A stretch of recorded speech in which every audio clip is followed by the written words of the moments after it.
Hello and welcome to Why Is This Happening with me, your host, Chris Hayes. In October 2018, you probably remember this, the Saudi author and political writer Jamal Khashoggi was in Turkey, in Istanbul. He was beckoned to the Saudi embassy there. He's a Saudi national, even though he was living in the US and writing for the Washington Post as a columnist. He was told he had to do some paperwork as regarding his wife.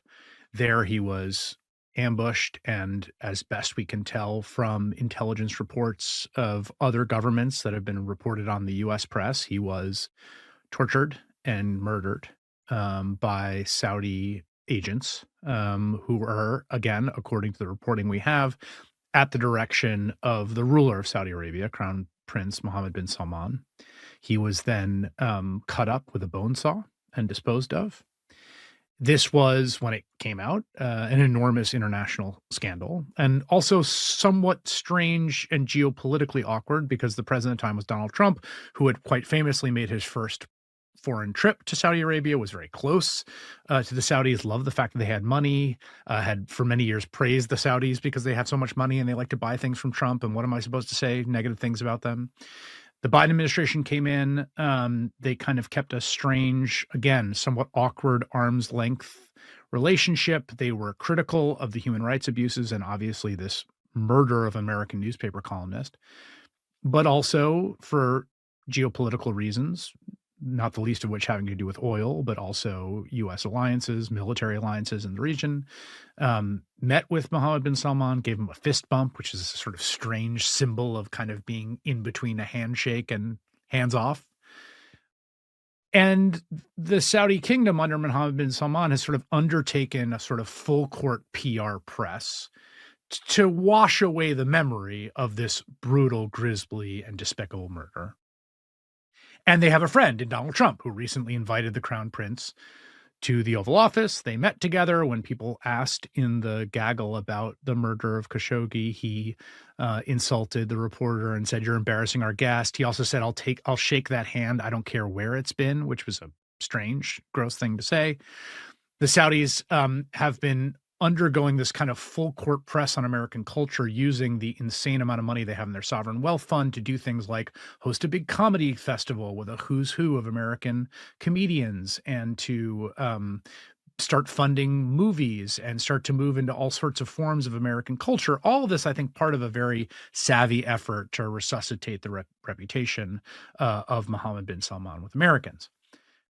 All of our perception of what's happening in Saudi Arabia tends to be through this framework, meaning, U.S. relations, U.S. talks with the Saudis about regarding the Middle East and other Middle East nations, particularly in terms of Israel and Gaza, the possibility of some big grand bargain with the Arab states in exchange for recognition of a Palestinian state, et cetera, et cetera.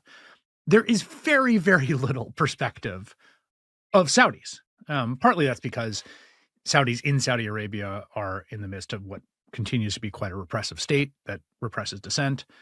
In fact, there's evidence to suggest it's gotten even more repressive. A recent article in The Nation talked about the surge in executions, the surge of the use of the death penalty in Saudi Arabia, something that hasn't gotten much coverage in the U.S.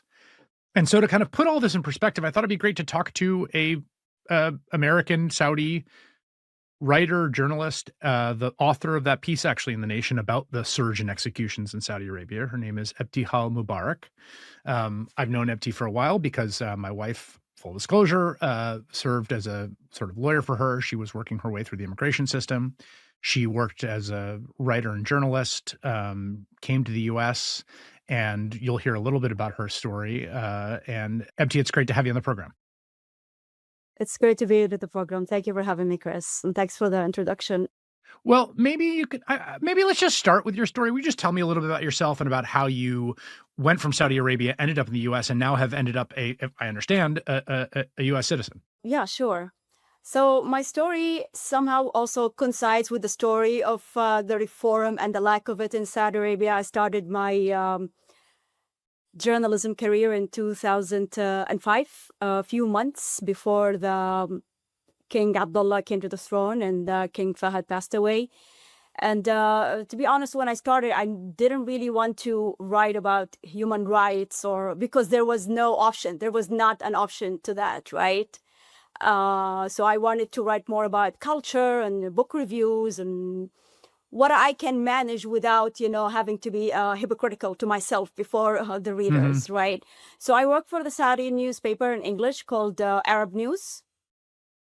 And but when King Abdullah came to the throne, there was an opening, let's say, for the press, a little space for freedom of expression, because he did promise reform, and he released a number of very famous, three reformists in Saudi Arabia. They were released after he came to the throne. So there was this small period of freedom of press in Saudi Arabia that it just happened when I started my career, and it didn't last for a long time. It didn't last primarily because there was this power dynamic within the Saudi royal family between the King Abdullah and at the time his half brothers, the Crown Prince Sultan. When he passed away, he was sick, I believe, and Prince Naif was the head of the Interior Ministry, and the Interior Ministry also was really clashing with the royal court for power and for this the small space of freedom of expression. So I covered a lot of stories in this small period of time that has to do with mainly dealt with the judiciary system. That was critical of the judiciary system. There were civil rights stories. There were mainly women stories. There was a story. I mean, the most famous story was a rape victim who was sentenced to prison and lashes, even though she was gang rape, basically. Wow. And you covered that story for the English language paper. Yes, I covered that story for the English language paper, and I was the only one who covered it after the higher court increased the sentence when she appealed. They increased the sentence after she appealed. So I was the only one who was covering it at the time. And I remember, now you spoke about Jamal Khashoggi, I was writing in English for it's a small capacity English paper. The CEO is a prince. He is the half brother of the Crown Prince Mohammed bin Salman at the time, right? But I remember at the time, Jamal Khashoggi actually translated my story and put it front page in his newspaper, Al Watan. Not the gang rape story. It was another story about a blogger who was in prison, which came right after the gang rape story. So let me just ask you here, as you're writing about this, so you're young, right? You've studied journalism. You wanted to get into journalism. You obviously have... I studied English literature. There was no journalism school for women at the time. Oh, right, of course. So you study, obviously your command of English is really incredibly impressive. So you're doing this in English. Can you tell me a little bit about, just to go back to that period, 2005, 2006, like, sure, what is the experience of being of reporting on this in the Saudi kingdom like at that time? Do you call officials and ask for comment? Do you get visits from the censors? Do you how did it work? Yeah, it's basically I would call, because at the time also, I mean, there's like the sex segregation. Women cannot walk into, I can't just walk into a government office. And I think also it was hard for male a little bit also, just walk in and say, I'm a journalist and command the truth. It was hard for everyone, but exceptionally hard, obviously, for a woman. So I would call them, I would text them, I would, keep calling them, I would fax them. I would just basically harass them until they give up and just, really answer me. Or, I would also use coded language when I speak to them. I would say, I would emphasize how the king, like, for example, King Abdullah said once, well, it's important that we build our country together. And I would use that, it's important, like I write it the facts that, like, we build the country together. And then they would think, because you see, it's such a country that there's no codified laws and there's everything like, secrecy and who's who. And, they thought that I'm from King Abdullah's wing. Like, I mean, where do I bring this, audacity from, basically? They thought that I'm from, empowered by King Abdullah. Right. But so there's I all wasn't. these... Right. So there's all these, so what's happening is the politics, there's all these, there's all this court intrigue. There's all these different factions that are battling. And you as a journalist are attempting to kind of give them the sense that you are empowered by one of these factions to do this work you're doing. as a way of getting to the truth and having some independence. Exactly. I mean, this could work on It's fascinating. some government officials, but not say the Interior Ministry, because they know for a fact that I don't. Right, Right? right, right. They know for a fact that I don't. And then the thing is, like at the newsroom, I was told if you can get a government official comment in the story, then we can go ahead and publish it, which means it's cleared by authorities. Like this is somehow a green light. So if Right? you get a But comment, that means we can publish. exactly. But there were times when I got a comment and the story was killed because they said, well, this, even if they did comment. I mean, a couple of, mainly there were stories about Shia citizen, a guy, there's a Shia guy in the southern city in Najran who was sentenced for death for mocking the prophet, allegedly mocking the prophet. So I worked in the story for months. I did get a respond, but they said no, that's that they will shut down the newspaper the second this, and I believe them, honestly. I can look him. I mean, at the time I was so upset, and it was supposed to go front page. It was a big deal, Wow. but the story was killed. So there are stories Your that your editor told you even that. yeah, the editor, I think that like yeah, the editor. I mean, I wasn't in the newsroom. It was like 10, which I always stayed until I would come to the newspaper like at 7 a.m. I would leave no earlier 9 p.m. That would be Mm. early. I'd stay until 10, 11, sometimes midnight, just to make sure the story is not cut or altered in any way. And if it's altered, I'd like to, know how it's altered, or maybe I Mhm. can suggest some, editings, and we could work through it. But sometimes, yeah.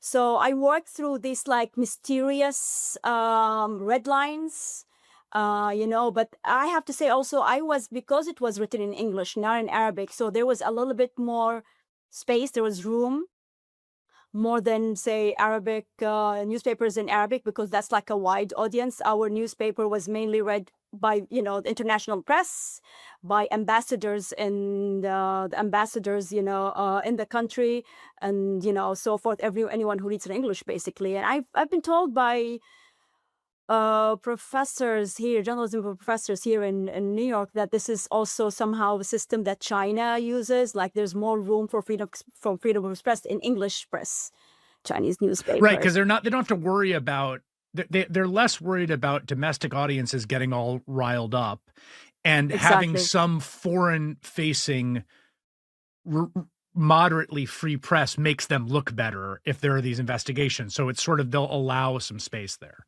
Exactly. And I mean, people would tell them, or people would say, you actually make them look good, because I would come up and I would go on CNN, and I mean, like during the case of the woman who was gang raped, I was reporting from CNN offices. I mean, they had a deal with Al Arabiya channel at the time. So I would go to the studio in Jeddah and I would report live from there. About that But case. that's also about that case, but that also when the harassments against me started. It started after that case, because it was immediately followed by another big case, which was like the first time we hear about a blogger in the country, and he's imprisoned in solitary confinement for 6 months. So I reported both cases. I was the only reporter inside the country to report that case for Saudi newspapers. There was another Saudi journalist who was working for the Washington Post at the time, and she was able to report too. So tell me about the harassment. So I can't explain in details the harassment, because this also includes other people in the story, and I don't want to cause them any harm. But just briefly, I was informed that I am no longer able to go on interviews on TV or radio or any of that sort. So, and there were harassments against my family, basically. So this is why I thought at the time naively that I just need to get out of the country for a couple of months and then come back. Things like could cool off. And I had no idea that I would accidentally immigrate to the United States. Well, to be honest, it was not in the plans for me. I didn't plan that. What I did, I went to this journalism website that offers, that had just like showcase workshops and scholarships from institutions, and I just looked at what's the longest time that I could be away from the country, and I saw one that I applied for, and it was the United Nations Fellowship for International Journalists in New York City.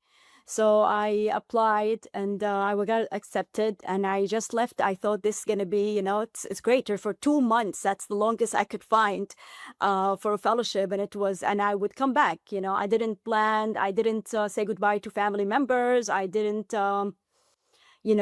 took my valuable belongings or certificate or anything. I just, left that. Really planning on coming back after 2 months. So I know you want to be careful about what you say, but when you say harassment, just to be clear, like this was from the government. Like the government was telling you this. This was being communicated to you and to your family. Basically, you need to stop what you're doing. Yes. And you took that as a sign to get out of the country for a little bit and let the temperature come down, because there had been a lot of international press on this awful case of this woman who was sexually assaulted and then sentenced for her own rape, basically. And then this blogger, and you had covered both of those. There was a lot of heat on you. You were given a very clear set of signals from the government. Stop doing this. You're like, all right, I'll get out of town for a little bit. This will cool down. Yes, and I covered like a lot of stories before that also made it to the press. So they sort of like had a file on me. There's sort of had a like You're a most troublemaker. of the basically. So they had like, this one is getting is getting a little bit too much. But I was just a journalist doing my job. I wasn't, and I was fighting for these stories. No editor came to me and said, well, why don't you go ahead and write about this and this? In fact, I was discouraged every time I would want to write a story about certain, most of them just happened to be within the judiciary system, right? Whether there was a Turkish barber who was sentenced to death because mocking the prophet. There's some crazy real stories, right? But I wasn't, I wasn't encouraged. In fact, I was discouraged, But Right. when the most powerful man in the country come at you directly, and I'm just a journalist in my 20s in a small newspaper, I thought, well, I better watch out. Even though I have appeared in a lot of, I got a lot of international press, and I agreed actually once to go on CNN. They followed me on a day of reporting, like, just followed me while I was doing my reporting job one day. And my only reason to agree in doing this, because first I thought, well, this sounds ridiculous. Like, what do you mean? You're just going to follow me doing my work job? But I only did it because I thought it would give me a layer of protection. Mm-hmm. Like if I was in prison, which is, the best accusation. Every time they imprison someone, they say, well, he's related to terrorism charges. And then the Americans will be, well, okay, he's a terrorist. But how can you...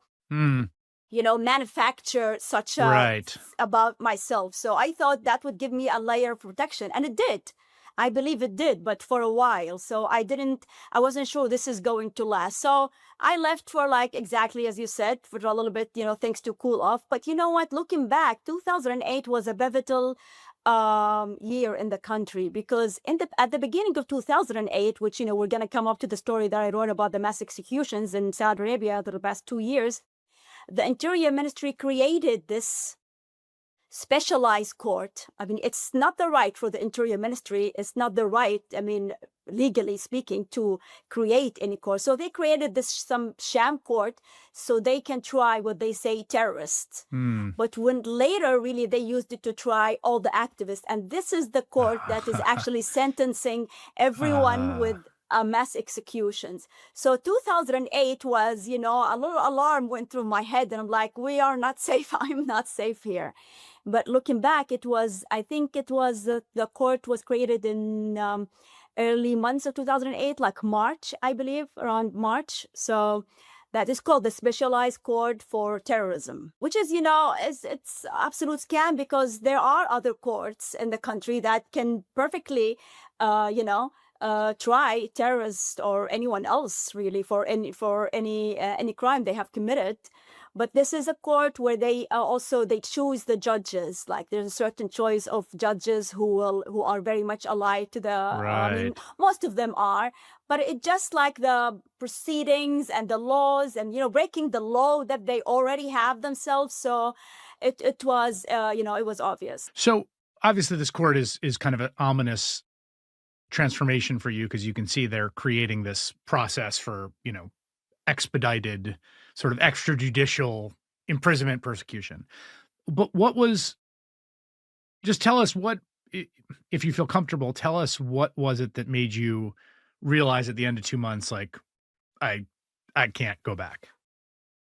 Well, you know what? When you take a distance from and you see things from far away, you see them far more clearly than when you Yes, are yes. inside a situation, right?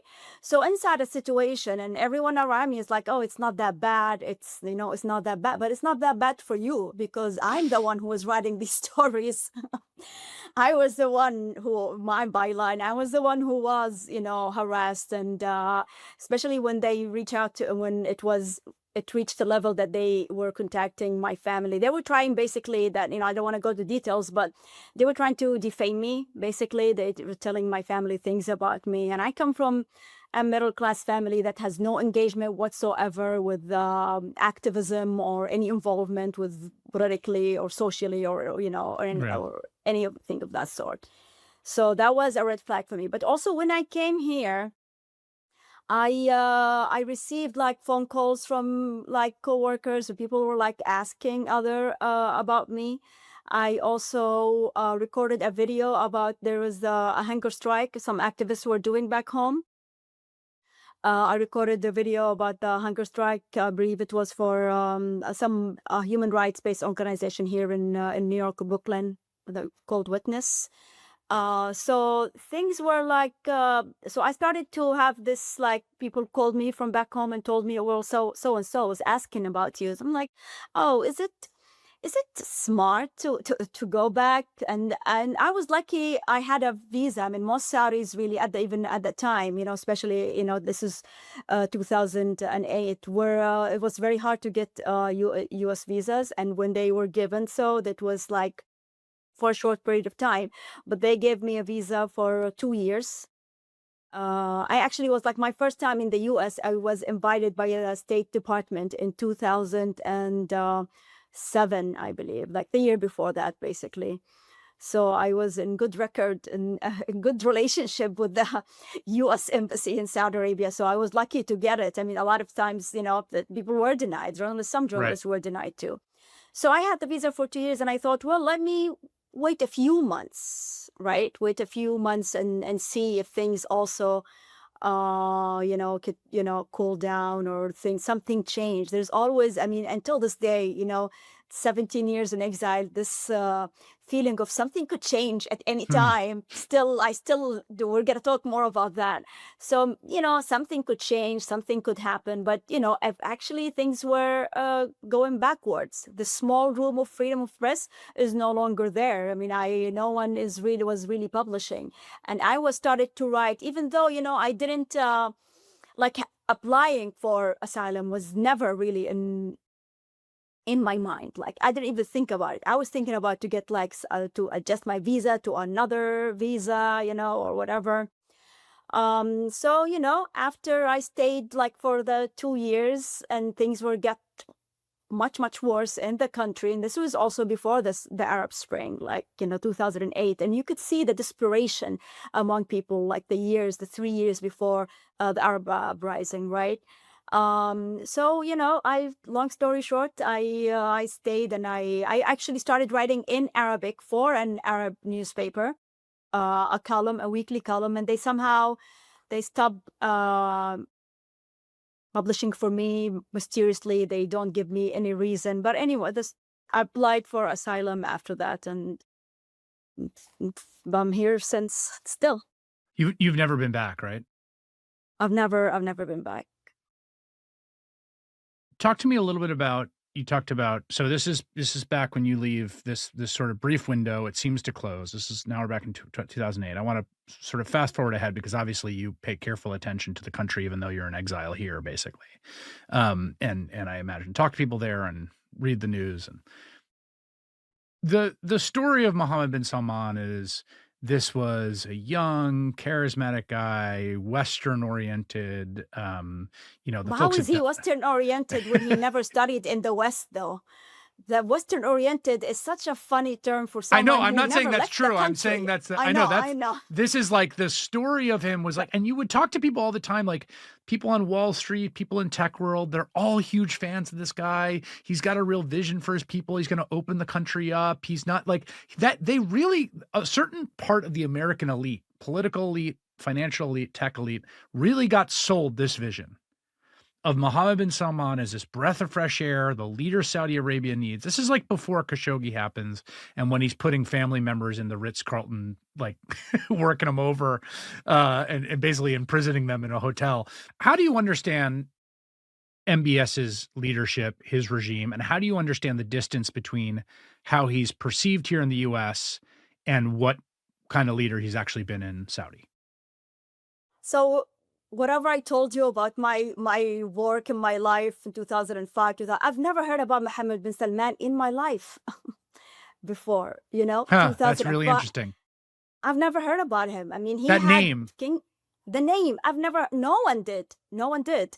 Because, you know what? His other siblings were in the spotlight, were in the public eye, much more than him. I mean, I don't remember it. Like people now dig his pictures from 2006. Oh, look, he was right next to his father. I'm like, well, doing what? I mean, he wasn't really in the public eye at the time. So like he came somehow, out of nowhere. So Mohammed bin Salman, and when I started my career, I mean, he in the Atlantic said he haven't taken a vacation since 2008 or 2007. But I'm like, you were kind of in vacation most of your years because you were not in the public eye. In fact, his half brother, who was the CEO of the Saudi Publishing and Research Company, the company that owns the Sharq Al Awsat and Arab News, the newspaper I worked at, and so many Al Majalla, so many different magazines for men and women and arts and culture. He was in the public eye much more than him. His other half brother, who was the first, who was an astronaut, like he went to the space with NASA or something and whatever.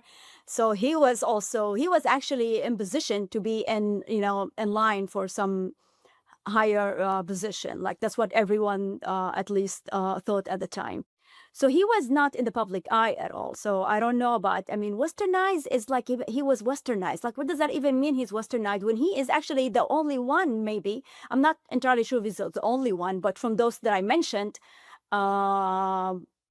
he was the only one who didn't have a Western education. So I'm not sure, like, westernized. He seems to be fascinated with with a very superficial idea about Western culture, and like, I don't know, music or Jennifer Lopez. Like he loved that aspect of it. Like he wanted to change Jeddah to Miami or something. Yes. Jeddah is the gate city of Mecca, the most, holiest site for 1.9 billion people around the world. He want to change it. I mean, he is trying his best to, change it. The Jeddah demolition, we'll get to that in a second. So, I mean, when I'll have to be fair, when he came to power, I mean, there was also a great, team of PR around him in the country, like domestically. He started the war, I believe, that he started the war in Yemen mainly to boost his to boost this fake sense of nationalism among Saudi youth, to boost his image. And people were like, we're fighting al-Houthis, and al-Houthis are Shia basically, so boosting his image and his nationalism. And I was stunned to hear like some of my friends who I consider to be most compassionate people in the world, and articulated, like great writers, they were fascinated by him. This, the idea of a strong man, basically, a strong young man who is like speak to the youth with the language. So in the first years when he came to power, I say 2015, 16, there was somehow a popularity among him. And there's like fascination, like what is he gonna do?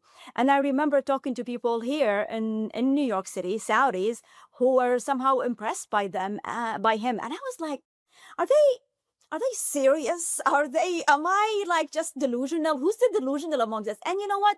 The second they went back home, they were imprisoned, even though they were, oh my God. even though they expressed they were excited about this Vision 2030. They were really excited. I was like, are you serious right now? Do you understand how, dictatorship rise to power? Like, some of them were academics, and they was like, you never know, things could change. Also, this hope that things could magically change between, day and night.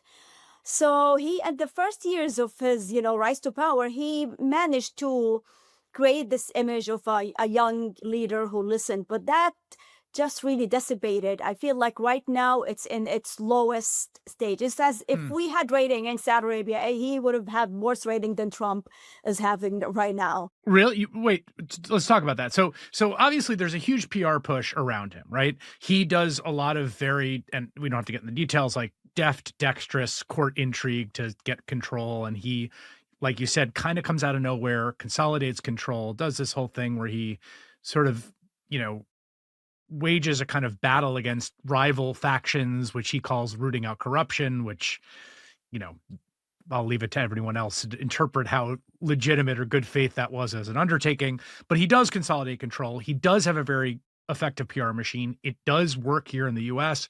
I do hear from all sorts of people, including diplomats, that like, this guy's really got a new vision.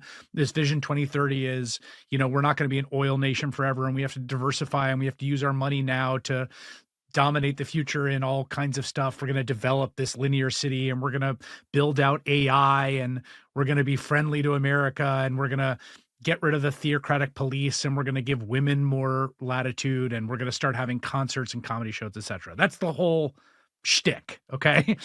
When you say right now, if there were public opinion in Saudi, he would be at a low ebb, tell me more about why you say that.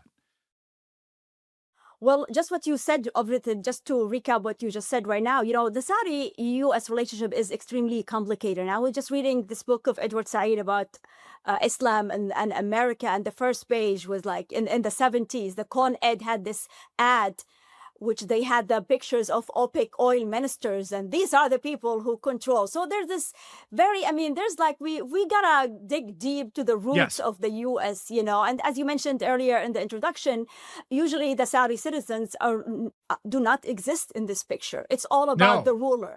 We never hear anything. Citizens? Zero. I don't think I've ever seen, aside from Jamal Khashoggi, you just never hear from just like, what's a random Saudi have to say? And I really think that also somehow also by design, because in all honesty, I've met a lot of the foreign correspondents, American correspondents who came to the country because as an English language newspaper, they all come and, want to hear from you, but they come also with an agenda.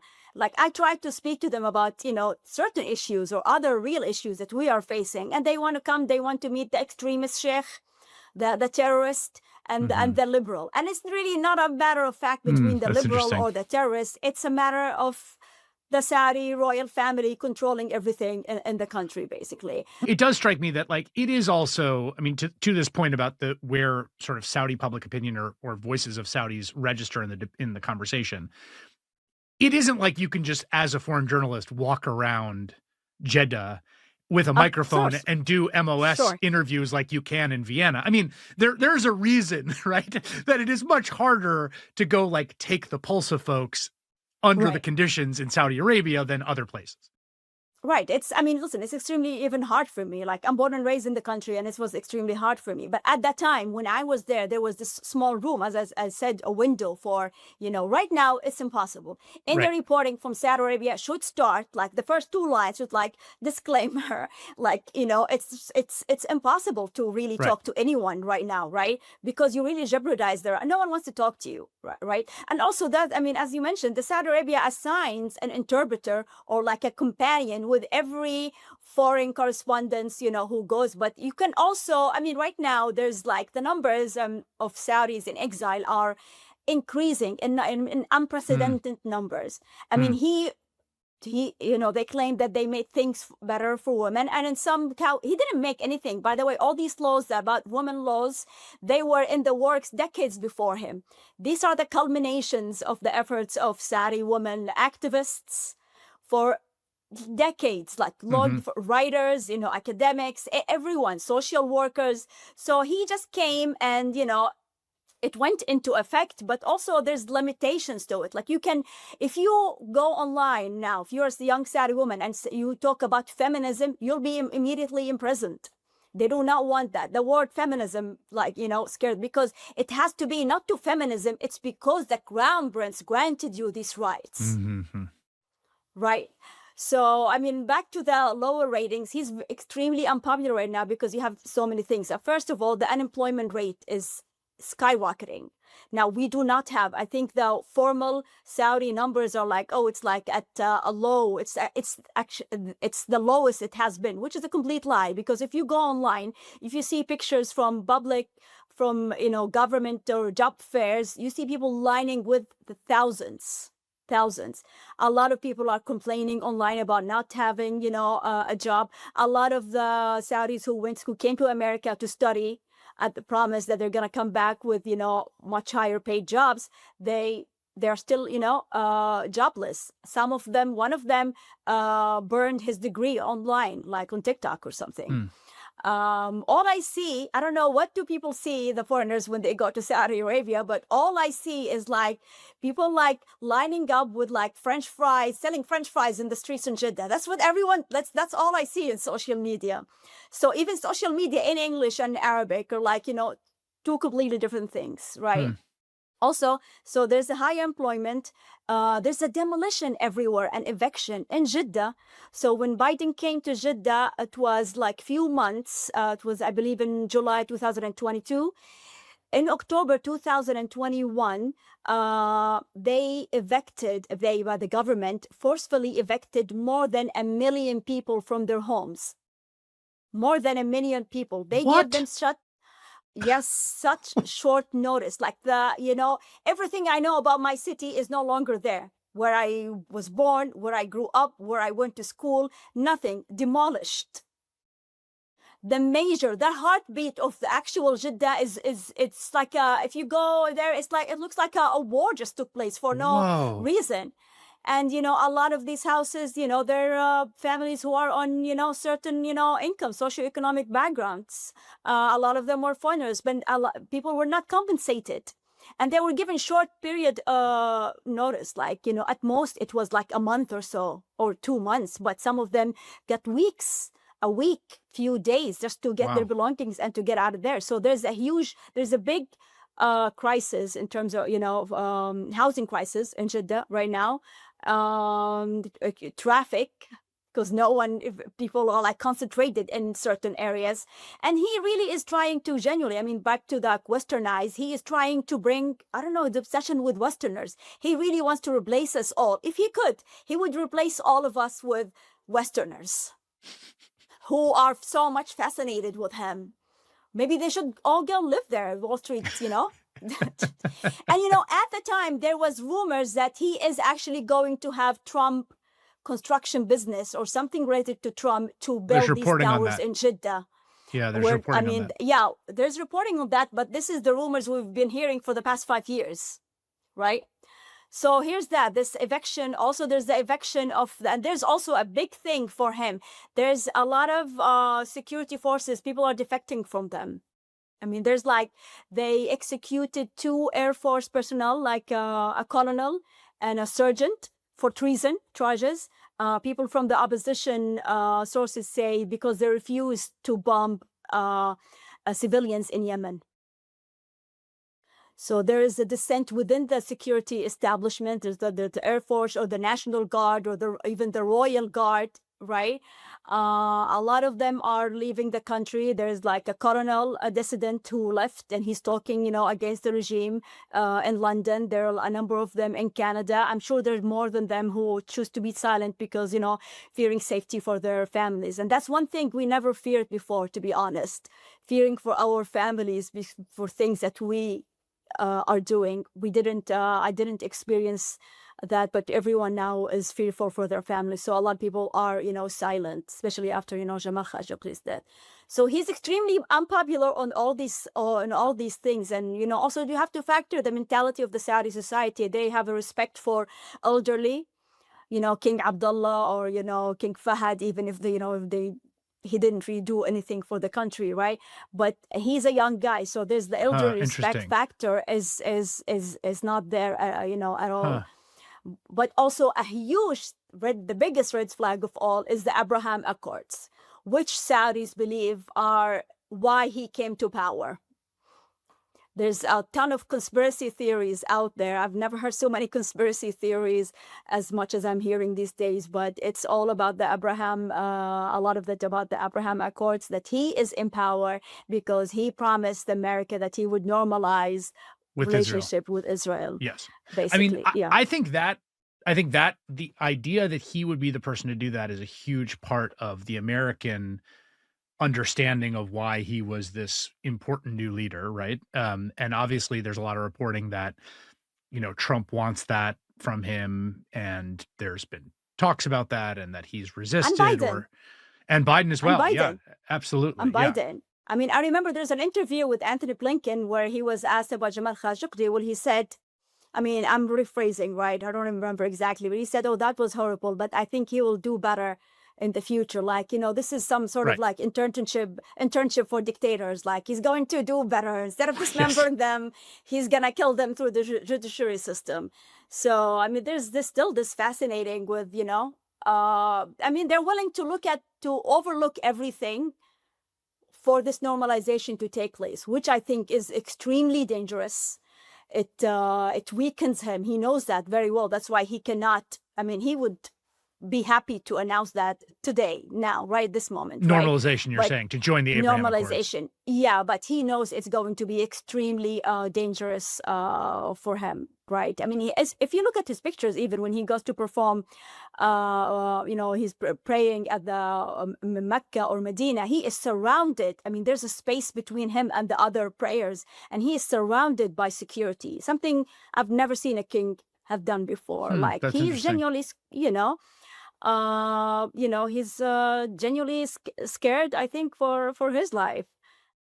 Because we do have a president, King Faisal, who did upset the Saudi society and ended up being killed by his cousin. Right. Yes. And that memory of that must loom over everyone. Right. So you document in this story that you wrote for The Nation about the surge in executions. You just talked about, I mean, because one of the things I think that's a little bit strange about this is there is this sense that he's westernizing, he's modernizing, he's letting up on the reins, right? That a society that had been incredibly repressive is getting looser. And look, we have American comedians here, and how could it be a repressive society if we have a big comedy festival where Dave Chappelle and Kevin Hart and whoever else can, do their comedy? And then at the same time, it does seem that there's documentable ways you can say that he has actually been more repressive in certain ways. Talk about this surge in executions that you document in your story, and how that might contrast with the comedy festival public face of the new Saudi Arabia. Well, he's adopting successfully what the UAE has been doing for decades, a public image, like really working on their public image to abroad, right? Opening up the country. There go these, festivals. There's two Saudis. There were the Saudi for foreigners, Westerners, basically, not foreigners, because, if you're a foreigner and you're Bangladeshi or Philippines, yeah, right. Egyptian or Philippines, that's another whole life for you, right? If you are a Westerner in the country, you're happy. I mean, why wouldn't you? Everything is handed to you. Like, they want to please you so bad. And there's the country, there's three countries. There's one for Westerners, one for foreigners, and one for Saudis. And the one between foreigners or Saudis are getting much, much closer right now because, the gas prices are up. We never worried about gas prices because, where the oil come from, right? The gas prices are up. And we pay taxes now for the first time in our lives. People pay taxes, but what services are they having? Not much. And he's also privatizing the education and the healthcare system. That's also another, basically implementing this new liberal model aggressively, so aggressively in Saudi Arabia. And, having like the national debt, I forgot what it's now, it's skyrocketing as well, the national debt, but that's also part of this, new liberal economy sort of like agenda. So in the past 2 years, especially after the the war in Gaza started, like they're so good at like seizing the moment, such things. So all these people who are imprisoned, this is our chance to get rid of them. So last year, the execution reached the highest number in the country since at least the 80s, because the 90s, that's what Amnesty report said, because that's when the organization started documenting death sentences in the country. In the 80s, that would be Human Rights Watch, right? Before that, I believe, maybe in the 60s during King Faisal was also, but we don't have an accurate documentation for that. But this is the highest number since at least the 80s for capital punishment in Saudi Arabia. Last year was 345 individuals. And this year, so far, I believe it's 324 citizens. And the death sentence stopped for a few weeks when it got recently, in recent weeks, when it got the attention that, a lot of foreigners are being killed for like charges related to drug offenses. So, and a lot of from within the Saudis, a lot of them are Shias. Like at least 40% of the political executions are Shia citizens. Where they are the minority within the country. I mean, at most, they may be 12-15% of the Saudi population, right? So I don't know where. I mean, I'm not entirely sure. How would you go to, a comedy festival talking about freedom of expression when people are being executed for expressing their opinions? A lot of the Shia citizens, and there's also, Saudi Arabia have signed and said and changed its laws when it comes to executions for minors, that if you are a minor at the time of the execution, minors are excluded from capital punishment, basically. Right? But this is ink on paper. Like they've done this maybe for like 2 years. 2 years, they kept their promise. Changing the law, executing minors, it still is ink on paper. Like they are still executing minors for, the same thing that these comedians who are going to comedy festival, like are trying to reason their visit that it is for, promoting the freedom of expression, but you are really promoting your bank account, basically. If you could just come out and say that, that would have been so much better. But, don't talk about freedom of expression when they're literally minors. And it's not like also execution. These people were like tortured. These minors suffered severe torture in prison. They suffered severe torture. Most of people who are in prison. I mean, we don't have much of the documentations of the most people who were executed. These are the few things that we were able to salvage from human rights. There's a huge, interesting controversy and conversation about this comedy fest, the Riyadh Comedy Fest, when it happened. Huge headliners. There were some comedians then who came forward and said, this is gross. I don't want to have anything to do with this. It's crazy for people who, talk about how it's important that comedians can say anything they want, and they're too shut down by American woke culture to like go to Saudi Arabia for a big check. Where my understanding is they actually had to sign a document saying they wouldn't talk about certain things. I mean, obviously you can't get on stage and make a bunch of jokes about Mohammed bin Salman at the Riyadh Comedy Fest. It's not going to work. Or like talk about Jamal Khashoggi, or anything like that. But I was curious, like as you watched that develop, as you watched the Riyadh Comedy Fest, and now, Dakota Johnson was just in Saudi Arabia talking about how heartened she is by being in Saudi and how America feels grim, but there's hope for the entertainment industry in Saudi Arabia. Like, as someone who's been exiled from your country for 17 years, that left thinking you were going for 2 months and never been back, just what it's like to watch this play out, to watch comedians talk about how great it was to go to Riyadh for the Comedy Fest. You know what? I've never envisioned such thing, honestly, to how could I to happen. But it's just like, especially in what's happening in my hometown, that these actors and actresses would come and, praise the country for its sponsorship, like it's some great sponsor for art and culture, when most of the city's residents, not just, the citizens, residents, were evicted from their houses. Some of them are homeless. A lot of them, in dire economical, situation, or jobless. So all of this happening at the ruins of Jeddah, the Jeddah Red Sea Festival, it's really happening at the ruins of Jeddah and its own citizen. And there's also online, there's a lot of government defamation, campaigns against Jeddah citizens. Because they want to downplay whatever happened with the demolition. Like, they're not real Saudis. I mean, this is a whole thing. I mean, just to give like a context, right? Yeah. Jeddah, or the western regions called Al Hijaz, it was the kingdom of Hijaz. It was run by a Sharif for like few years after they split it with the Ottoman Empire. But then the Saudis came and took over with the help of the British. That's, the basic story. So there was all this anonymity with the rest of not with, the central region, Riyadh, and the rulers. And they were like, we are not genuine Saudis, because Jeddah and Mecca, Medina, they were homes for all Muslims throughout the history, centuries, people who flew from persecutions, from, for religious reasons, from Central Asia, from the former Soviet unions, people who just, wanted to come and just live by Mecca. So it is the social component, let's say, of Al-Hijaz region. So they would always, they look down to us and they were like, we're not genuine, they're not genuine Arabs. And it's just like, there's a lot of racist campaigns against the citizens of Jeddah, and there were a lot of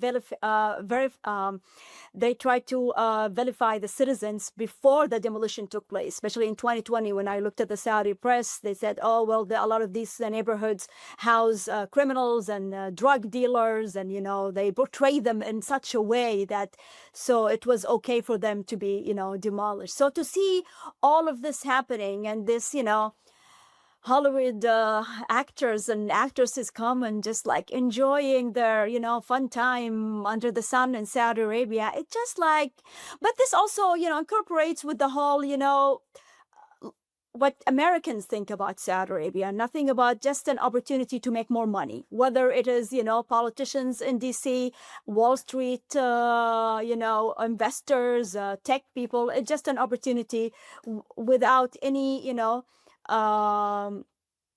consideration of the citizens and how it plays, which is not the smartest things to go about things, even if you are someone who is investing in the country, because why would you do so in such an unstable, economy, an unstable country? And when you are unwanted by the locals, like, I'm sure when they go, they meet the, the rich kids.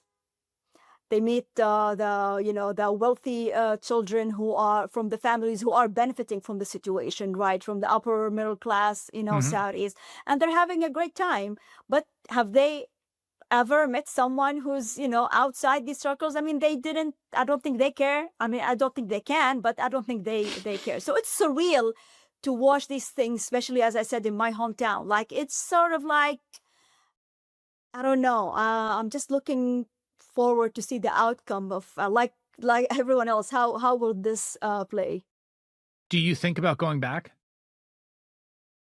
Obviously not right now, but I mean, if things, I don't know what would happen. I mean, a lot of Saudis express or feel, I mean, the only hope that people are, feeling these days, it's when King Salman pass away.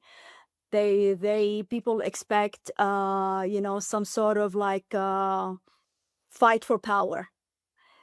A lot of Saudis think that things might not go smoothly for Mohammed bin Salman. To be honest, I'm not holding my breath. I think it's, I don't think, I'm not very hopeful about that possibility, but a lot of them do. I mean, he did say that. He said that. There's this American researcher, she just published a book, I forget the name of the book, Karen Elliott House. She said, I think on an interview on record, that when she met a lot of his brothers, they say, well, wait until his father pass away. We're going to get him then. These are her words. So there's this disdain within the royal family. He also is upsetting people within, established government officials. One of the people I mentioned in my story who was executed, a guy named Abdullah Shammari, he was a long-term, public servant. He worked at the foreign ministry for many years. He was worked at King Faisal Research Center, where he was hoping to be, when I spoke to the Turkish sources, he worked at the Turkish embassy in Ankara for many years, and he works at the Information Ministry as a cultural advisor about Turkey. He was hoping to be an ambassador. That was, and he was very close to, he had pictures with King Salman and Mohammed bin Salman. His Hmm. last appointment was at the Saudi royal court, which he was very excited to work at because he's going to Oh. be working directly with Mohammed bin Salman. And he was himself executed. So there's this sense of, lack of stability, even within people who would think their life would go much smoother since they are close to, the power circles. Ebithal Mubarak is a journalist, Saudi American now, wrote a fantastic piece in The Nation called What's Behind Saudi America's Surge in Executions. Ebti, it was so good to have you on. Thank you so much. Thank you, Chris, for having me.